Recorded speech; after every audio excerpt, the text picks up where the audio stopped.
Channel की सभी updates पाने के लिए सब्सक्राइब करें और प्रेस करें bell icon.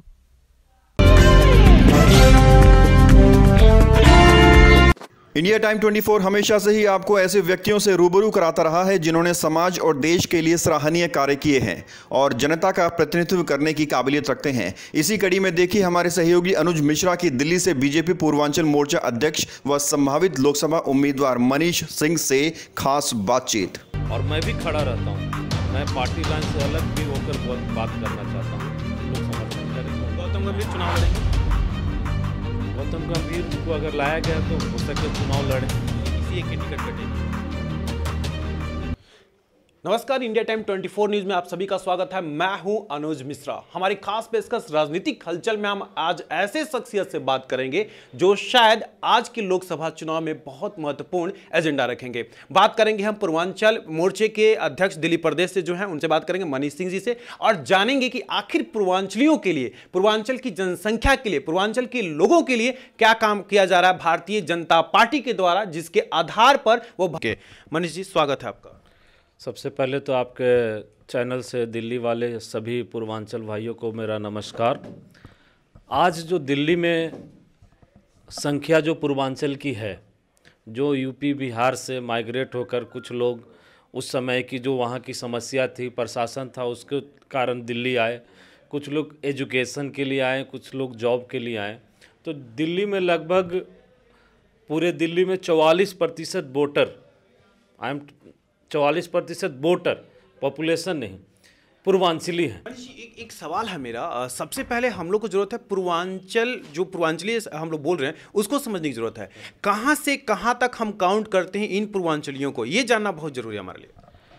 Bharatiya Janata party जो संगठन पूर्वांचलियों को समझती है, वो गंगा, कानपुर के बाद जो गंगा लखनऊ से होती है, ईस्ट यूपी, पूरा बिहार, पूरा झारखंड, ये मेन पूर्वांचली माना जाता है, जो संगठनात्मक रूप से किया जाता है। लेकिन अभी कुछ दिन पहले ही भारतीय जनता पार्टी की एक बड़ी मीटिंग थी, उसमें हमारे राष्ट्रीय संगठन महामंत्री श्री रामलाल जी थे, हमारे प्रदेश अध्यक्ष मनोज तिवारी जी थे। तो मैंने वहाँ एक मुद्दा उठाया कि बहुत सारे ऐसे हैं जो उड़ीसा के हैं और बंगाल के हैं, उनके लिए बीजेपी में कहाँ जोड़ा जाए।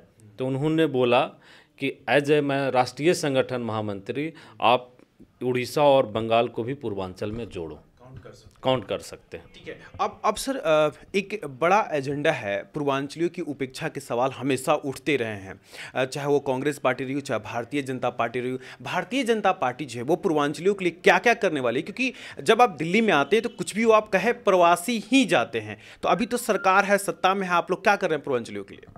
सबसे पहले मैं आपको एक चीज़ बताना चाहता हूँ, मैं 2 मिनट लूँगा, कि दिल्ली में पूर्वांचल को लुभाने के लिए बहुत सारी पार्टियाँ सबको कहती है कि पूर्वांचल को ये करेंगे, पूर्वांचल को ये फ़ायदा पहुँचाएंगे। जैसे दिल्ली में कुछ दिन पहले आप लोगों ने देखा एक नई पार्टी आई और जो 70 में 67 सीट लाया, तो 67 बिना पूर्वांचल के नहीं आ सकता था। क्यों आया? क्योंकि जो नई पार्टी थी आम आदमी पार्टी, केजरीवाल जी ने बात किया कि अनऑथराइज कॉलोनी की बात किया, उन्होंने झुग्गी झोपड़ी की बात की, रेहड़ी पटरी की बात की। तो अनऑथराइज कॉलोनी में दिल्ली के लगभग 95% पूर्वांचली हैं, झुग्गी झोपड़ी में 95% पूर्वांचली हैं, जो रेहड़ी पटरी का काम कर रहे हैं वो भी पूर्वांचली हैं। तो केजरीवाल जी ने इन सब की बात की, पर इनकी समस्याओं के लिए कुछ किया नहीं। वहीं दूसरी तरफ भारतीय जनता पार्टी है, जो पहली बार दिल्ली में पूर्वांचल के लाल श्रीमान मनोज तिवारी जी को भारतीय जनता पार्टी दिल्ली प्रदेश का अध्यक्ष बनाया। ये साबित होता है कि भारतीय जनता पार्टी सिर्फ पूर्वांचलियों की बात नहीं करती, पूर्वांचलियों के मान सम्मान के लिए इतना बड़ा सम्मान भी पूर्वांचल को दिया है भारतीय जनता पार्टी ने। ये उम्मीद किया जाए क्या कि किसी पूर्वांचली जैसे अध्यक्ष बना दिया, उसी पूर्वांचल के किसी लाल को मुख्यमंत्री का भी दावेदार भारतीय जनता पार्टी बना सकती है?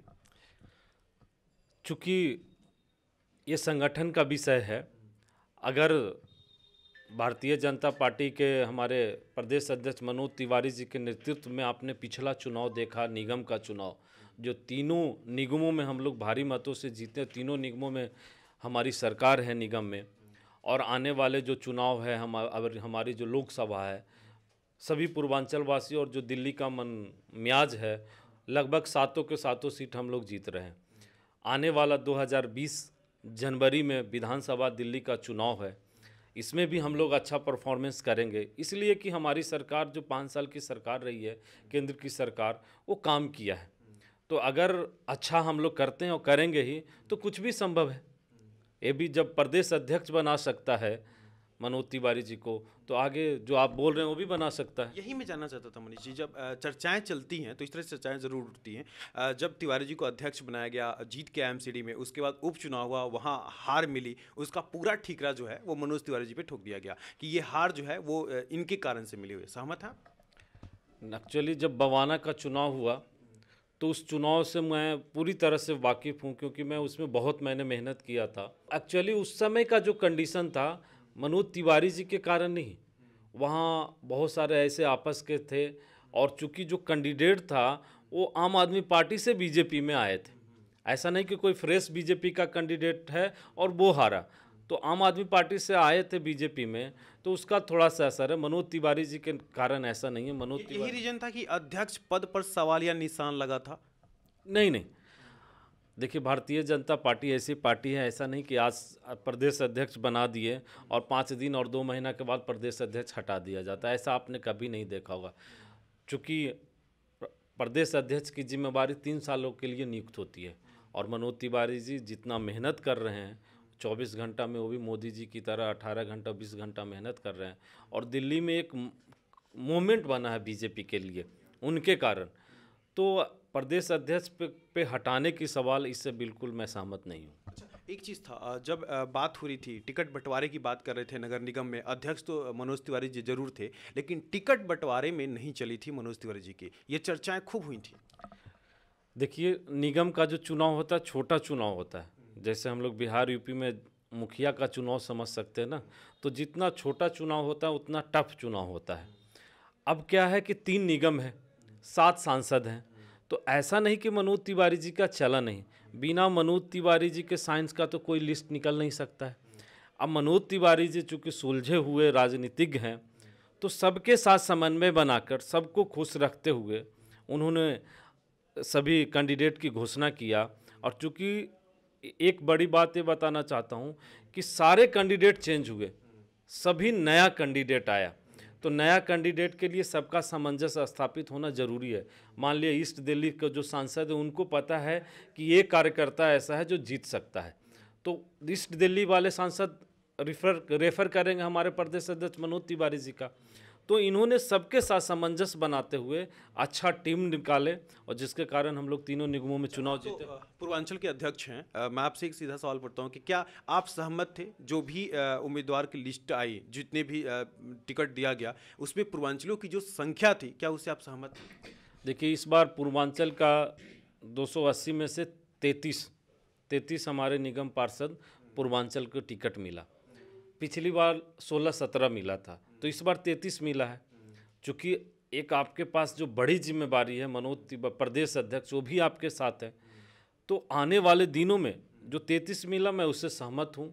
आने वाले विधानसभा चुनाव में हम लोग ये प्रपोजल बनाए हैं कि लगभग 70 में से 20 सीट पूर्वांचलियों को दिया जाए, और इस 20 में 20 सीट हम लोग जीत के भी आएंगे, और दिल्ली सरकार को हटा के पूर्वांचलियों के भरोसे पे, क्योंकि पूर्वांचल के लोग जानते हैं कि जैसे केजरीवाल ने धोखा दिया, अगर दिल्ली में सबसे ज़्यादा ठगा है पूर्वांचलियों को, तो ये केजरीवाल जी ने ठगा है। जब हम इन पूर्वांचलों की, मैं इसलिए पहले पूछ रहा था कि कहाँ से कहाँ पूर्वांचल मानते हैं, और उनको जब हम कैलकुलेट करेंगे तो देखेंगे खास करके बिहार के लिए, क्योंकि वहाँ पे कभी बीजेपी सत्ता में नहीं आई। आप संगठन बना करके, गठबंधन बना के जरूर कर सकते हैं, बट बीजेपी को कभी वोट नहीं मिला। तो उन पूर्वांचलियों पर भारतीय जनता पार्टी राजधानी दिल्ली में कैसे भरोसा कर सकती है? देखिए कि जो लोग दिल्ली आए बिहार से, बिहार की अगर स्थिति सोचेंगे ना कि वहाँ बीजेपी पार्टी भी होती है, पार्टी के साथ साथ एक कास्ट वाला फैक्टर है ना, यूपी बिहार में सबसे ज़्यादा है।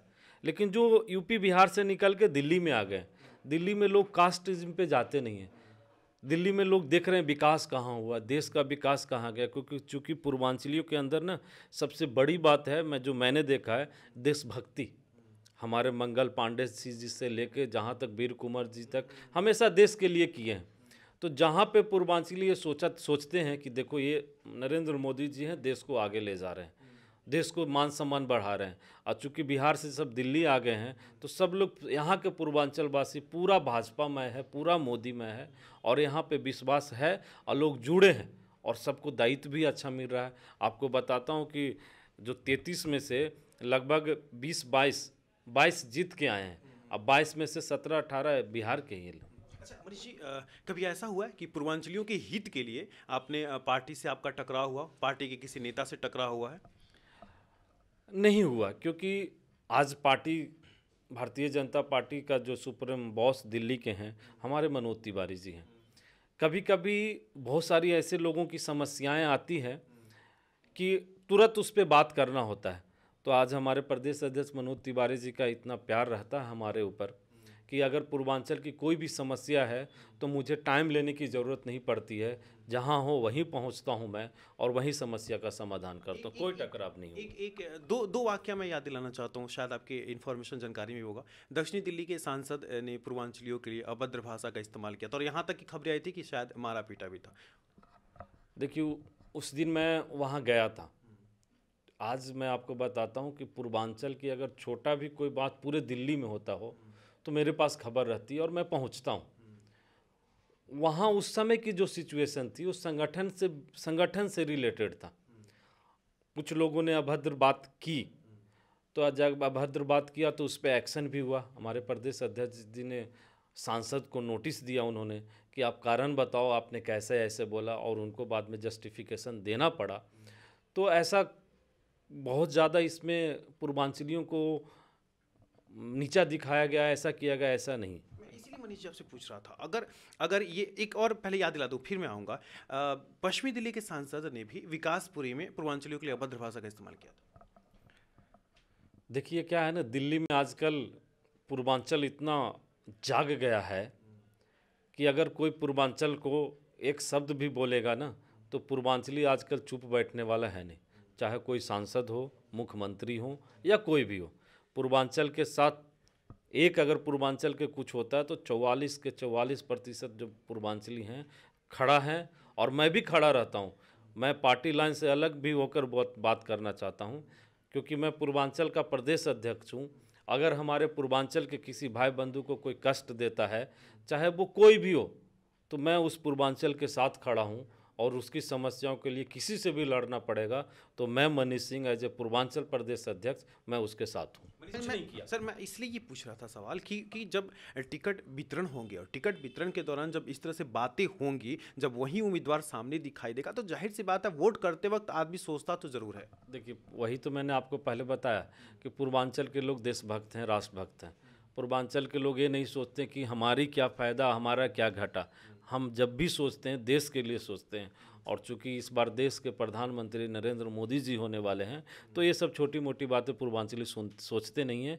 देश के विकास के लिए, पूर्वांचल के विकास के लिए, देश के मान सम्मान बढ़ाने के लिए, देश को विश्व गुरु बनाने के लिए सीधा हमारे लिए मोदी जी हैं। मोदी जी को वोट करेंगे और आपको विश्वास दिलाता हूँ कि सातों के सातों लोकसभा हम लोग भारतीय जनता पार्टी के जीतेंगे और मोदी जी के झोली में डालेंगे। मनीष जी, थोड़ी सी कल्पनाओं में चलते हैं। अगर कल्पना करें कि पूर्वांचल के किसी भी व्यक्ति को टिकट नहीं दी गया तो क्या रुख होगा आपका? ऐसा तो हो ही नहीं सकता। मान लेते हैं अगर टिकट काटने के क्रम में, सपोज करें कि टिकट काटने के क्रम में पूर्वांचलियों को टिकट नहीं मिला, एक कल्पना कर लेते हैं, रुख तो जानना चाहिए ना मुझे, तो उसमें आपका रुख क्या होगा? अगर किसी को टिकट नहीं मिलता है तो भी पूर्वांचली भारतीय जनता पार्टी के साथ खड़ा है, चूँकि यही है कि हम लोग देशभक्त हैं। चूँकि मैं भी बताता हूँ कि मैं भी एयरफोर्स में रहा हूँ 11.5 साल। एयरफोर्स के बाद यहाँ पे आया हूँ, और एयरफोर्स के बाद जब मैं छोड़ा तो बहुत सारी दिल्ली में पार्टियाँ थी। मैं बीजेपी ही क्यों ज्वाइन किया? क्योंकि भारतीय जनता पार्टी ऐसी पार्टी है जो देश के लिए सोचती है, देश के लिए करती है।